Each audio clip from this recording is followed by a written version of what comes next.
सोच के देखो कि एक तरफ है यश के टॉक्सिक का राया का करेक्टर और दूसरी तरफ यश का ही रामायण में रावण का करेक्टर। दोनों में है ना यश है ना कौन सा करेक्टर सबसे पावरफुल निभाने वाला है? क्या आने वाली टॉक्सिक में सबसे पावरफुल निभाने वाला है राया का करेक्टर या आने वाली रामायण में रावण का करेक्टर सबसे पावरफुल निभाने वाला है? एंड अगर दोनों में युद्ध हो राया वैसे ना रावण के ऊपर तो कौन जीतेगा? किसमें ज्यादा ना कॉम्बैट फाइल स्किल है, कौन ज्यादा पावरफुल है? तो देखो जब रामायण का ट्रेलर आया था तो सभी लोगों ने कहा था कि यश का रावण का करेक्टर सब में आग लगा देगा, लेकिन उसके बाद जब टॉक्सिक का ट्रेलर आया तो ना टॉक्सिक के ट्रेलर को देखकर ना लोग ये बोलने लगे कि भाई राया का करेक्टर पावरफुल है। मतलब फिर बाद में ना रावण के करेक्टर को भूल गए। लेकिन हम ना राया वैस रावण को वो करेंगे, लेकिन इसमें मेंशन है ना टिकट को भी करेंगे। लेकिन सबसे बड़ा सवाल है कि यश का पावरफुल और सबसे खतरनाक करेक्टर कौन सा है? रामायण का रावण, टॉक्सिक का राया या फिर टिकट का करेक्टर? मतलब है ना कॉम्पिटिशन है ना किसी और एक्टर के बीच में नहीं आने वाला है। सबसे पहले बात करते हैं रावण की। जब रामायण का ट्रेलर आया था सबसे ज्यादा चर्चा है ना यश के रावण को लेकर हुई थी और इसका रीजन भी बिल्कुल साफ है कि रावण के लुक में यश को देखकर एक अलग ही राजा वाली फीलिंग आई थी। उसका मुकुट, उसका चेहरा, उसकी बड़ी दाढ़ी और सबसे ज्यादा उसकी आंखों का गुस्सा, ये सब मिलकर है ना रावण को बहुत ही भयानक बना देते हैं। लेकिन रावण की ताकत है ना सिर्फ उसके शरीर में नहीं, क्योंकि रावण है ना एक बहुत ही ज्ञानी और शक्तिशाली राजा था। उसके पास है ना खुद की अपनी सेना थी, लंका जैसी सोने की नगरी थी और सबसे बड़ी बात है ना उसके पास है ना कई तरह की दिव्य शक्तिशाली शक्तियां थी। इसलिए रावण को ना सिर्फ एक आम विलन समझना बिल्कुल गलत होगा, क्योंकि ये एक ऐसा राजा है जिसके सामने पूरी दुनिया के बड़े बड़े योद्धा भी खड़े होने से पहले 100 बार सोचेंगे। और इसी वजह से जब ट्रेलर में ना यश का रावण सामने आया तो लोगों को लगा बस भाई इससे ज्यादा खतरनाक यश को हम कहीं नहीं देख सकते। लेकिन फिर टॉक्सिक का ट्रेलर आ गया, टॉक्सिक का राया। 8 अगस्त की रात को जब टॉक्सिक का ट्रेलर आया था 4 मिनट से ज्यादा का बड़ा, तो यहाँ पर यश का एक और रूप देखने को मिला। यहाँ पर यश है ना रावण का करेक्टर नहीं है। यहाँ पर राया को देखते सबसे पहले एक चीज समझ आ जाती है, यह आदमी किसी से डरता नहीं है। उसके चलने का तरीका, उसके बात करने का तरीका, उसकी आंखों का गुस्सा और सबसे बड़ी बात उसका पूरा अंदाज, क्योंकि राया को देखकर ऐसा लगता है जैसे यह आदमी अपनी दुनिया में किसी को अपने से ऊपर मानता ही नहीं है, जैसे रावण टाइप ही करेक्टर है या राया का। और ये चीजें ना उसे बहुत खतरनाक गैंगस्टर बना देती है। अब रावण के पास है ना राज्य और शक्ति है, लेकिन राया के पास दिमाग, पैसा, लोग और खुद का बनाया हुआ दबदबा। और अगर कोई उसके रास्ते में आए तो राया उसे छोड़ने वाला नहीं लगता। इसी वजह से टॉक्सिक के ट्रेलर के बाद बहुत से लोग कहने लगे रावण अपनी जगह है, लेकिन राया का अंदाज भी अलग लेवल का है। लेकिन कहानी यहीं पर खत्म नहीं होती, क्योंकि टॉक्सिक में यश का एक और करेक्टर है टिकट, और ये करेक्टर ना पूरी बाजी को उलझा देता है। लेकिन टिकट आखिरकार कितना खतरनाक है, क्योंकि टॉक्सिक के ट्रेलर में यश को ना टिकट के करेक्टर में देखकर पहली नजर में तो समझ आ जाता है कि ये ना राया से बिल्कुल अलग होने वाला है। अब राया को देखकर ऐसा लगता है कि यह आदमी ना सब कुछ ना सोच समझ कर करता है, लेकिन टिकट को देखकर ऐसा लगता है कि अगले सेकंड में ये बंदा क्या कर देगा डायरेक्टर को खुद को नहीं पता है। ये सारी चीजें साइड में रखते हैं, हम ना तीनों का मुकाबला कराते हैं, सीधा मुद्दे पे आते हैं। लेकिन अगर बात करें शरीर की ताकत की और लड़ने की क्षमता की, तो यहाँ पर है ना रावण सबसे ज्यादा आगे निकलता है, क्योंकि ना रावण को ये ना आम इंसान नहीं है। रावण की कहानी में उसका ताकत का स्टार ही बड़ा है, क्योंकि राया और टिकट है ना कितने भी ताकतवर क्यों ना हो, रावण के सामने उसका मुकाबला अलग ही लेवल का होने वाला है। तो इस राउंड का विनर है ना रावण होने वाला है। दिमाग किसके पास ज्यादा है? देखो रावण है ना बहुत ही ज्यादा ज्ञानी था, उसे ना युद्ध की समझ थी, उसे राजनीति की समझ थी, और वो अपने दुश्मन को हराने के लिए सिर्फ है ना ताकत का इस्तेमाल नहीं करता था। राय भी कुछ ऐसा ही लगता है, वो सिर्फ है ना गुस्से में आकर ना हर किसी से लड़ने वाला नहीं लगता, उसके पीछे पूरी सोच नजर आती है। लेकिन रावण की कहानी और उसका अनुभव बहुत बड़ा है। लेकिन अगर मैं बात करूं किसका राव सबसे ज्यादा है, अब सुनना ध्यान से, ये कैटेगरी सबसे ज्यादा इंटरेस्टिंग है। अब रावण तो देखो है ना लंका का राजा है, राया को देखकर लगता है कि ये अपनी दुनिया का बॉस है, टिकट को देखकर लगता है कि इस बंदे का कोई भरोसा ही नहीं। तो तीनों का अंदाज ना अलग है।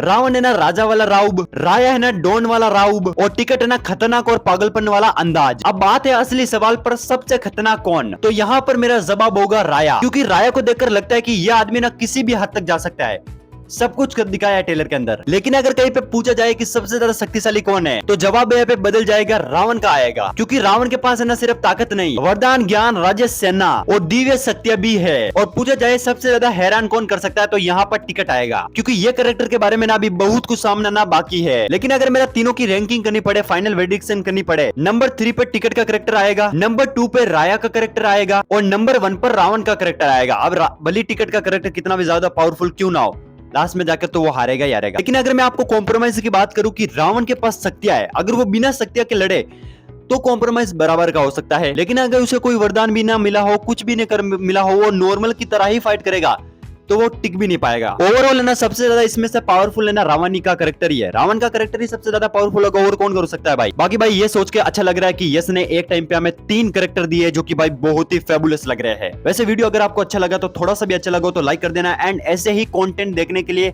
सब्सक्राइब का आ रहा बटन उसे दबाना, ताकि ऐसा कंटेंट आप कभी मिस ना कर पाओ। बाकी मिलते हैं नेक्स्ट वीडियो में, तब तक के लिए बाय।